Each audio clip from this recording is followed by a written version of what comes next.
You, John Fitzgerald Kennedy, do solemnly swear.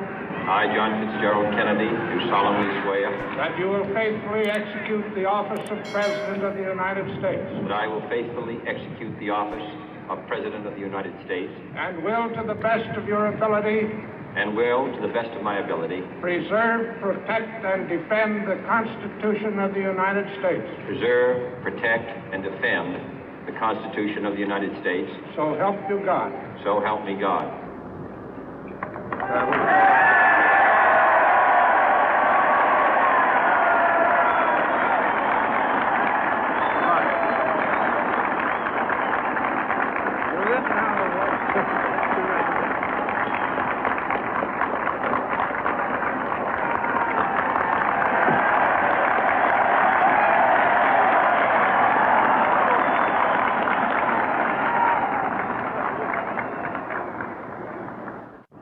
Vice President Johnson, Mr. Speaker, Mr. Chief Justice, President Eisenhower, Vice President Nixon, President Truman, Reverend clergy, fellow citizens.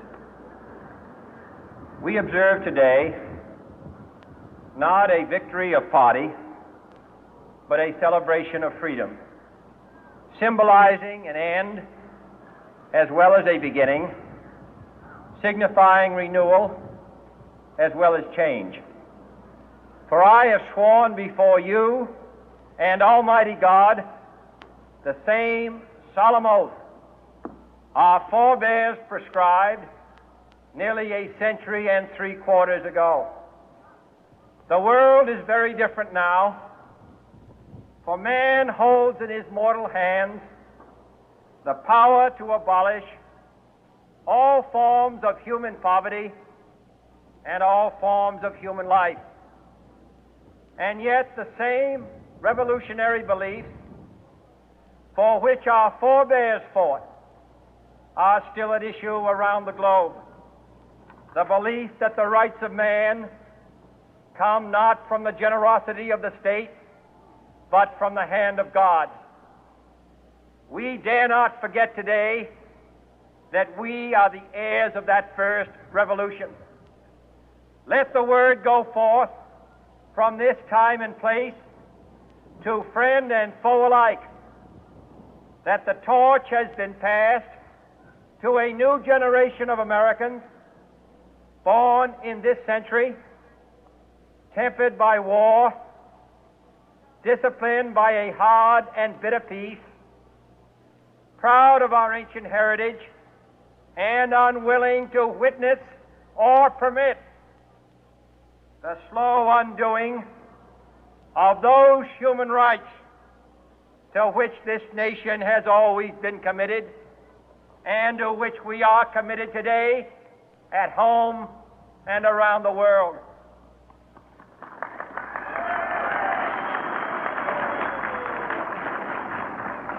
Let every nation know, whether it wishes us well or ill, that we shall pay any price, bear any burden, meet any hardship, support any friend, oppose any foe to assure the survival and the success of liberty.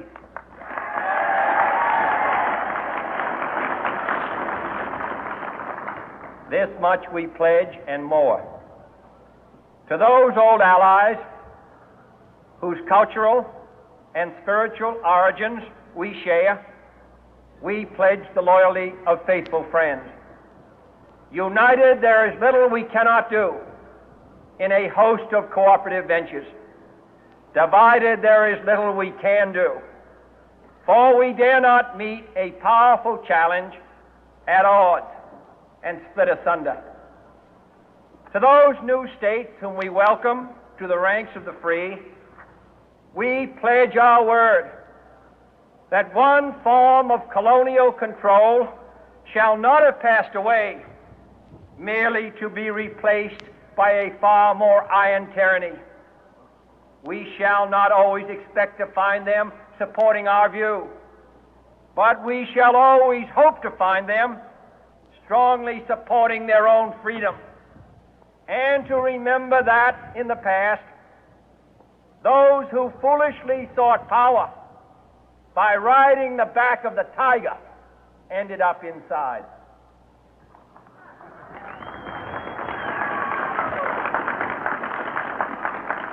To those people in the huts and villages of half the globe struggling to break the bonds of mass misery, we pledge our best efforts to help them help themselves for whatever period is required, not because the communists may be doing it, not because we seek their votes, but because it is right. If a free society cannot help the many who are poor, it cannot save the few who are rich.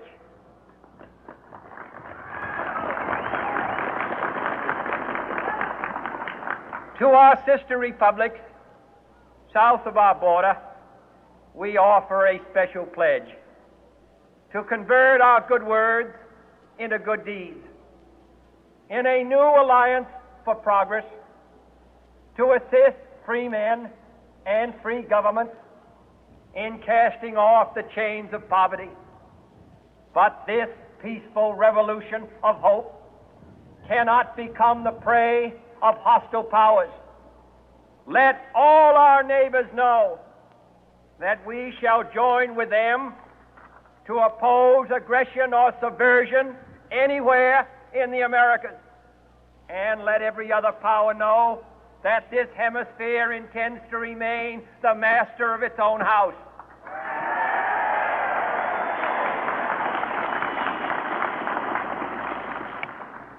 To that World Assembly of Sovereign States, the United Nations, our last best hope, in an age where the instruments of war have far outpaced the instruments of peace, we renew our pledge of support to prevent it from becoming merely a forum for invective, to strengthen its shield of the new and the weak, and to enlarge the area in which its writ may run. Finally, to those nations who would make themselves our adversary, we offer not a pledge, but a request that both sides begin anew the quest for peace.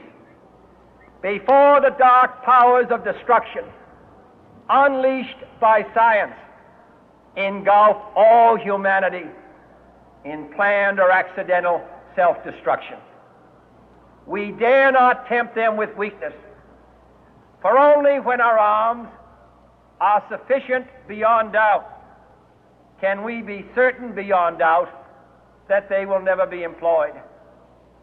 But neither can two great and powerful groups of nations take comfort from our present course, both sides overburdened by the cost of modern weapons, both rightly alarmed by the steady spread of the deadly atom, yet both racing to alter that uncertain balance of terror that stays the hand of mankind's final war. So let us begin anew, remembering on both sides that civility is not a sign of weakness, and sincerity is always subject to proof. Let us never negotiate out of fear, but let us never fear to negotiate.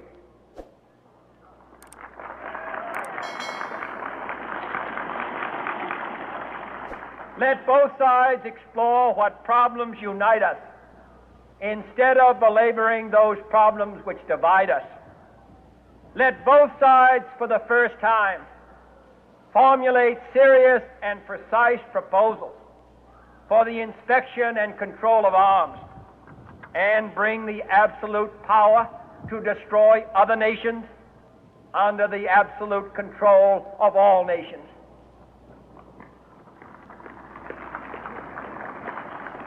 Let both sides seek to invoke the wonders of science instead of its terrors.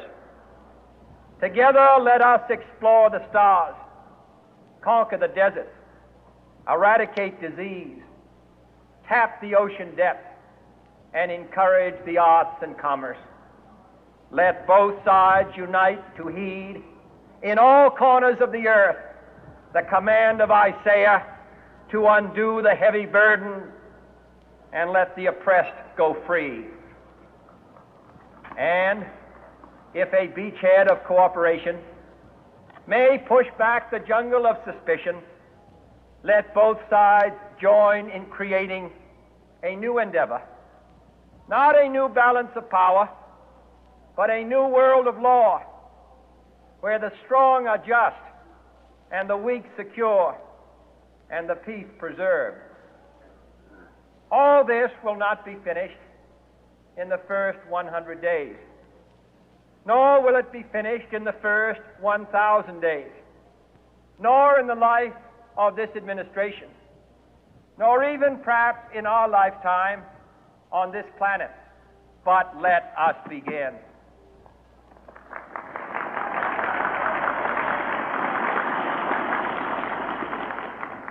In your hands, my fellow citizens, more than mine, will rest the final success or failure of our course. Since this country was founded, each generation of Americans has been summoned to give testimony to its national loyalty. The graves of young Americans who answered the call to service surround the globe.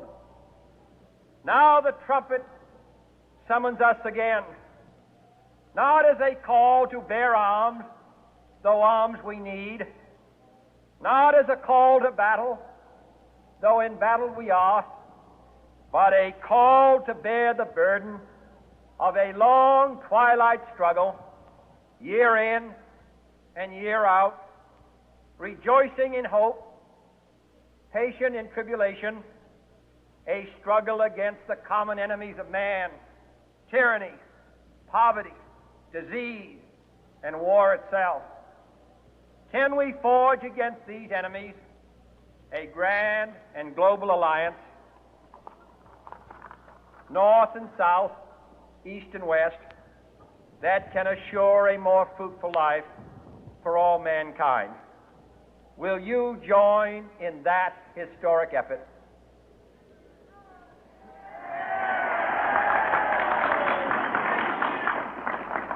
In the long history of the world, only a few generations have been granted the role of defending freedom in its hour of maximum danger.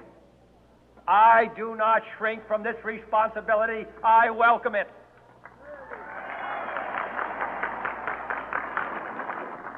I do not believe that any of us would exchange places with any other people or any other generation. The energy, the faith, the devotion which we bring to this endeavor will light our country and all who serve it. And the glow from that fire can truly light the world. And so, my fellow Americans, ask not what your country can do for you, ask what you can do for your country.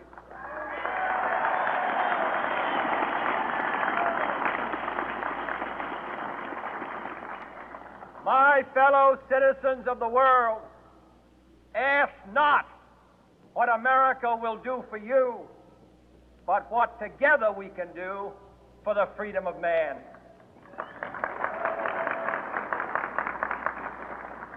Finally, whether you are citizens of America or citizens of the world, ask of us here the same high standards of strength and sacrifice which we ask of you.